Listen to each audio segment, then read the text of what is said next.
안녕하세요. 살아있는 책 산책입니다. 오늘 산책길의 책은 한병철 저자의 피로사회입니다. 제목만 들어도 공감이 되는 책이었습니다. 얇지만 저한테는 아주 어려운 책이었는데요. 피곤하다는 이야기를 하루에도 12번 더 현대인들은 할 것 같습니다.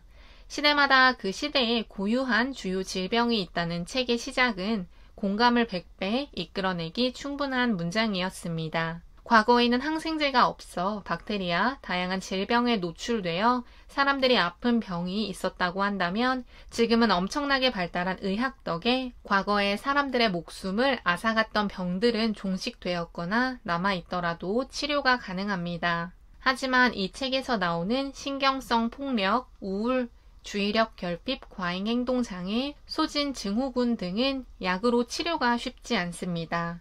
기술의 발달이 인간에게 도움을 주지만은 않는다는 생각을 이 책을 읽으며 하게 되었습니다. 한병철 저자는 금속공학을 전공하고 독일로 건너가 철학, 독일 문학, 가톨릭 신학을 공부했다고 합니다.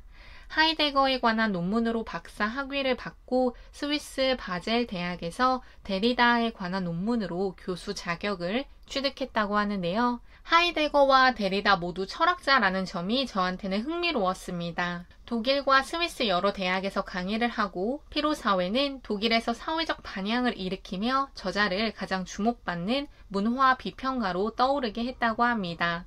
한국에는 권력이란 무엇인가로 저자의 이름을 알리게 되었다고 합니다. 책에서는 어려운 철학 이야기의 어려운 용어들이 많이 나오고 있으나 제가 이해한 선에서 최대한 어렵지 않게 책의 내용을 정리해서 말씀드리겠습니다.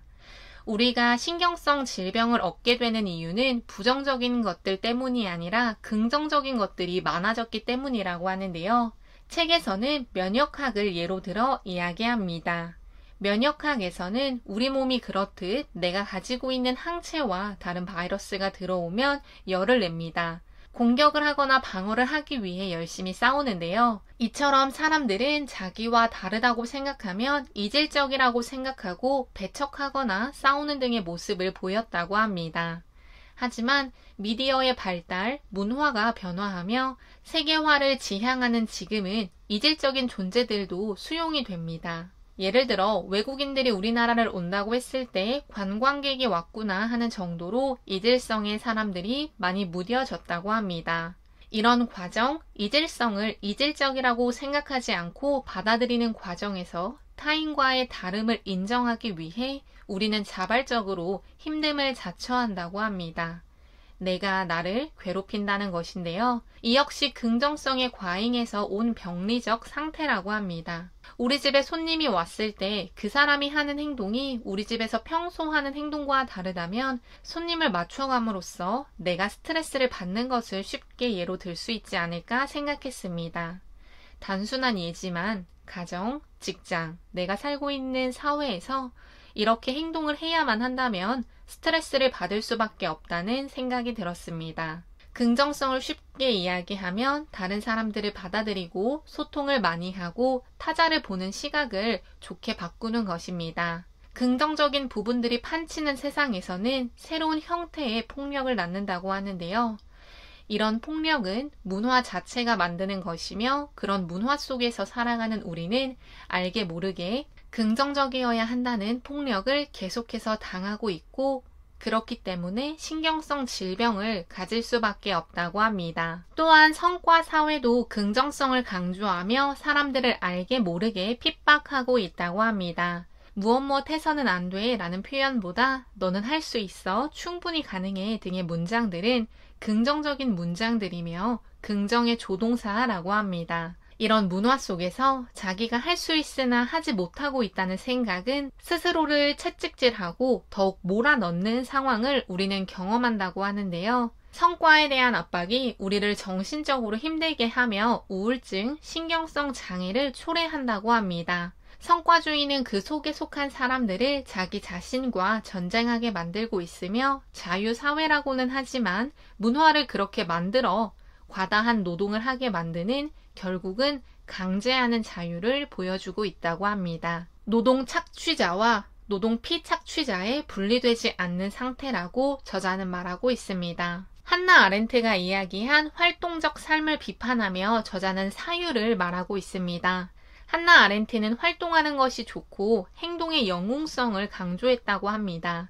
기적을 일으키는 것은 인간의 행동이고 따라서 인간은 그런 행동을 해야만 한다는 의무를 부과했다고 하는데요.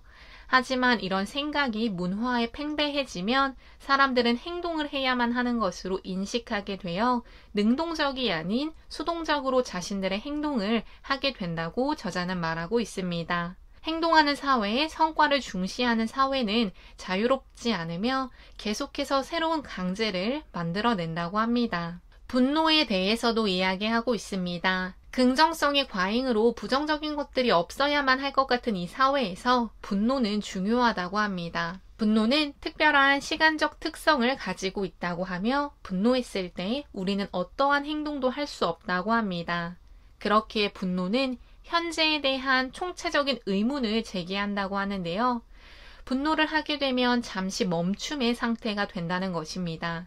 이는 새로운 상황이 시작되도록 만들 수도 있는 능력이라고 합니다. 다시 이야기해서 긍정성의 과잉으로 분노와 같은 부정적인 것들이 점점 없어짐으로써 사람들은 멈추는 것도 하지 못한다는 것을 이야기하는 것 같습니다. 저자가 말하고 있는 근본적 피로는 우리에게 필요한 피로이며 그는 오히려 특별하다고 합니다. 근본적 피로는 영감을 준다고 하며 정신을 태어나게 한다고 합니다.